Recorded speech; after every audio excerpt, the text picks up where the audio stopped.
doing? Welcome to another wonderful edition of Wordy Damsels. I said we're going to be talking about something extra special today. Hope you were able to define yourself from our last week's lesson. Today we're talking about standards.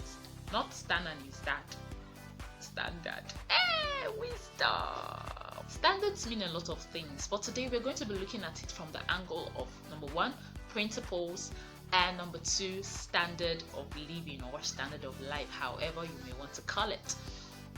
Now, principles, moral standards, the good things. What I have to say on that is no one can set moral standards for themselves. That is the absolute truth. No one can set moral standards for themselves. The only person that is qualified enough to set moral standards is God Almighty, Papa in heaven, and He has done that in the Bible. If you want to live a morally sound life, you go to the Bible and then you read it and you imbibe what you see, you imitate what you see, and you live a morally sound life. Now, number two, the standard of life that I'm going to be, focusing on. You are the only person that has the right to do that, to dictate what standard or what kind of life you want to live. Now, let me tell you a quick story. When I was in SS3, my teacher told me a story of her and her friend. I'll use Joy for this purpose. Her friend's name was Joy. Joy was a wonderful girl that has already set the standard of her life from when she was so little. When they were so little, Joy kept saying, I'm going to have money in this life. I'm going to marry a rich husband. I'm going to have a good job. I'm going to have money. I'm going to travel all around the world. My clothes will be from Dubai, China, Italy, stuff like that. And they would laugh like, see this one, you that is coming from this slum. And she continued like that. She kept talking like that till they got to the university, and that's in Nigeria, Enugu State. They got to the university, University of Nigeria, Nsukka. That's where they both went to. And then Joy will go to Oki. Okay now. We know ourselves. Yeah, she'll go to the 001 boutique and she'll go and pick, nice clothes. They're actually very nice clothes there. Yes. So she'll go and, pick some nice clothes and wash it, iron it, and when she comes out, she'll be looking all gorgeous. I'm like, Joy, where are you getting your clothes from? They are so beautiful. Oh, thank you. My aunt sent this one from Dubai. My uncle sent this other one from China. Joy. Is it not two first that went to Bend Down Select? That's now my auntie talking. It's not the both of us that went to Bend Down Select to go and buy something. She say, I better leave that thing. See, in the next few months or years, that's what will be happening. Now, I'm not in the right position to judge her if what she did was right or wrong. Thank God, I'm blushing. I'm so fine. Okay, away from that before some jealousy people. Okay, back to our story. I'm not in the right position to judge her. But then she continued like that. She kept saying she was going to serve in Lagos. She was going to stay in VI. She was going to get a very good job. She was going to marry a wealthy husband. And then after school, 1 year compulsory NYC service. So she went there, National Youth Service here. And guess where she was posted to? I bet your guess is as good as mine. Lagos. Yes. Yeah, people hustle. They pay money, they do all sorts of things to go to Lagos, and it came to her. Yes, it came to her. So she went to camp, and mind you, she did not have one soul in Lagos. She didn't have anybody to stay with in that Lagos she wanted to go. But as the kind of person she was now, she started interacting with the high and mighty in the camp. Yeah, so this life you have to live intentional. She started interacting with them, and she got a friend that actually stays in VI. She moved in with a friend, stayed in their boys' quarters 1 month down to 2 months and 3 months and 4 months and a full year. You got it right, 1 full year. She stayed in VI. And after that, now, connections. She made friends. She saw people, she started hanging out with the kind of people she wanted to hang out with. And she got a good job. After that,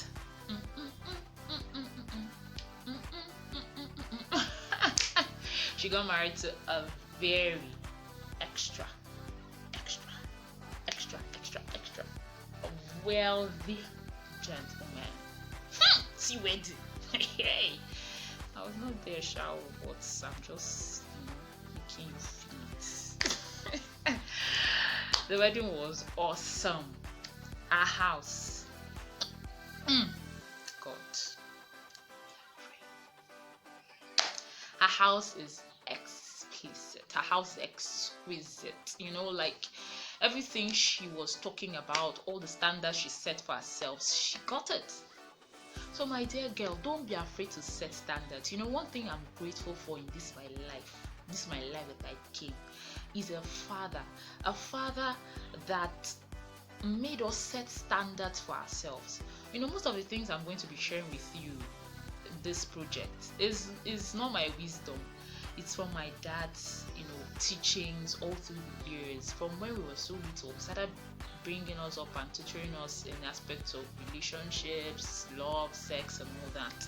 So I'm going to be sharing a lot of it with you, and some of it from my own personal experience. So set that standard, girl. Do not be afraid. If you say you want to marry a wealthy man, no be crying. It's not a crime. You set it and you go for it. According to my dad will say, don't even bring a poor man. Don't even bring, if there's sense in your head, don't even carry any poor man to my house. It's not like he has something against the poor man, but my dear girl, money is very important if you want to live a very, very, I don't need to say it, So set the standard. As a young girl, if you want to have a first class, set that standard. My dad told me that you're going to graduate to first class, but I didn't believe it. It was not a standard I set for myself. So I came out with a 2-1. He told my younger brother, the same thing, and he set the standard. So it didn't matter whether he knew what he was writing in the exam or he's read so much. All he knew is that he was going to graduate into first class, and that was a standard, and he worked towards it, and he kept saying it, and guess what? He came out with a first class. So set that standard. As a young girl, if you say you don't want to have a boyfriend in your secondary school, your university, go for it. Doesn't matter what the world says. See, the world standards. If you want to live your life by the world standards, you will live a very low and mediocre life. So set standards for yourself. I'm a living testimony. Yes, I set a standard. I wasn't going to have a boyfriend in my secondary school and in my university, and I did not. Pressures were there. We're going to talk about that another day. There was a lot of pressure, like everyone around you is doing it, or even encouraging you to do it. But I said no. I want to be different. This is a standard I want to set for myself, and I want to live by it. I want to, follow through with it. It wasn't easy, but I did it, and I was happy. I was so excited that I was able to do it. So set that standard. As a single girl, if you want to live in a 2-bedroom flat with your car, even if it's your own house or it's a rented apartment, whatever it is, set the standard and go for it. If you want to travel to 50 countries before you get married, set the standard and go for it. Nobody's going to set the standard for you. Only you have the choice to set the standard for yourself. If you want to marry a man that lives in one room, it is also still your standard. If you want to, live in face me, I face you house, it is still your choice. I'm not saying it's a bad choice. I'm just saying that there's a better choice, because me, I want to live in face me, I face you apartment too. I want to live in, oh my goodness, you know what I know. But besides that, set the standard in your finances, in your education, in your person, even the kind of friends you move with. Set the standard. See, the kind of friends I hung out with really helped me. I told them, I didn't hide it from them. They knew this was the kind of person I was. So it was not like I was pretending. I was like, no, this is my standard, this is my person. So some of them have relationships, and I was genuinely happy for them that they were in wonderful relationships. But I wasn't bothered, because I knew that when it is time, it will come. It was something I was going to bother myself about. And